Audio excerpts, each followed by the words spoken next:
I will grant it you sound law. That's all correct. But it, you know, they must have. Yeah.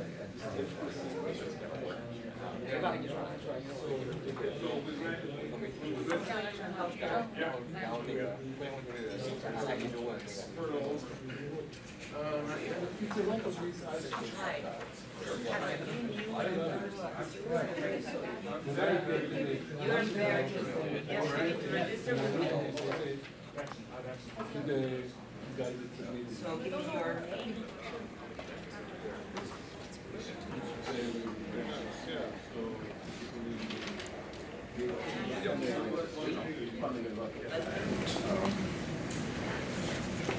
After that, he moved up to New York, and where he was part of the Rockefeller, and then to Boston, where he's part of the MGH and Harvard Medical School.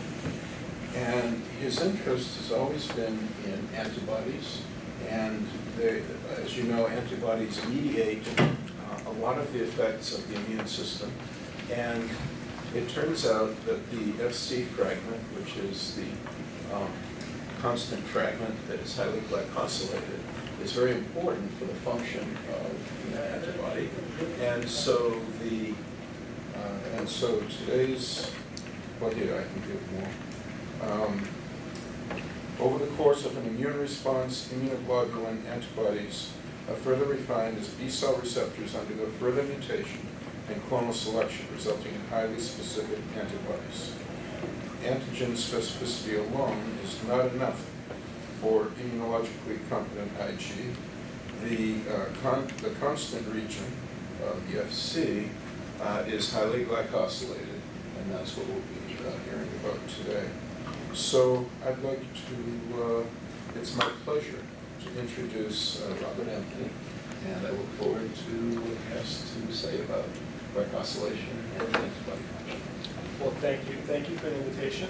It's my pleasure to be here, and it's nice to meet all of you. And so I do hope that this would be interesting and informative, and also that hopefully some collaborations will study this. So, as you heard, I'm interested in studying how IgG antibodies work, and they're arguably the preeminent effector proteins of the immune system. They have a Y-shaped structure, which is depicted here. And the top of the Y, or the Fab, is responsible for the antigen specificity. So essentially, this is the part that would bind infectious agents, essentially what you use in a Western blot to recognize your protein that you're blotting for. And then the stalk of the Y is the constant fragment, and that's essentially the business end of the molecules. Essentially, all of the effector functions that are initiated by antibodies are done so by this piece of the molecule. And there's a single envelope glycosylation site just at the top of the FC beneath the flexible inclusion at asparagine 297 that's essential for all of the effector functions of IgG antibodies. You can see here it's shown in the space-filling depiction in this crystal structure.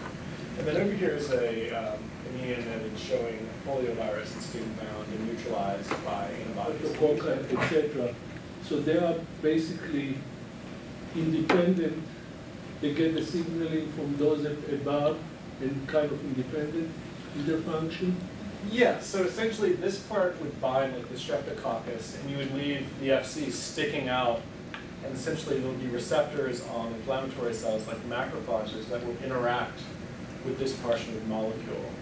And it's such that I'll show you some of the data, but it's a low affinity, high avidity interaction. So you really need a number of antibodies to be bound and sticking out in the immune complex to activate the receptors that recognize the FC.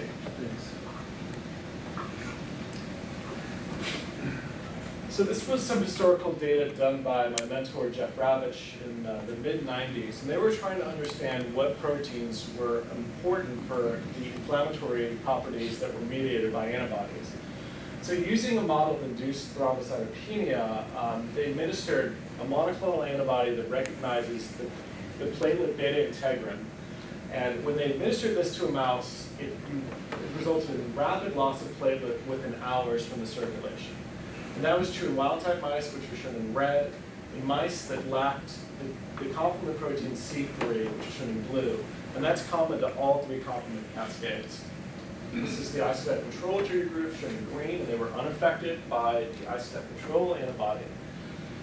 And mice that lacked the FC receptors also did not undergo any platelet depletion. So this experiment showed that antibody-dependent cytotoxicity required FC receptors and not complement to essentially target and kill cells.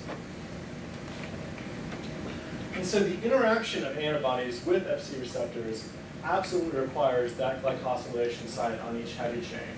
So we compared essentially the binding affinity of a wild-type antibody or an antibody that had a mutated glycosylation site. This is, we just did a lectin defense mechanism. Have you looked for new GC antibodies? Yes, yeah. So that's the Varkey story, right? Yeah. So I'm involved in that company that's trying to develop the non-human D5 GC antibodies as a cancer therapy, and they're having some success. It's exciting. Very interesting. Okay. All right. Well, thank you. Thank you very much.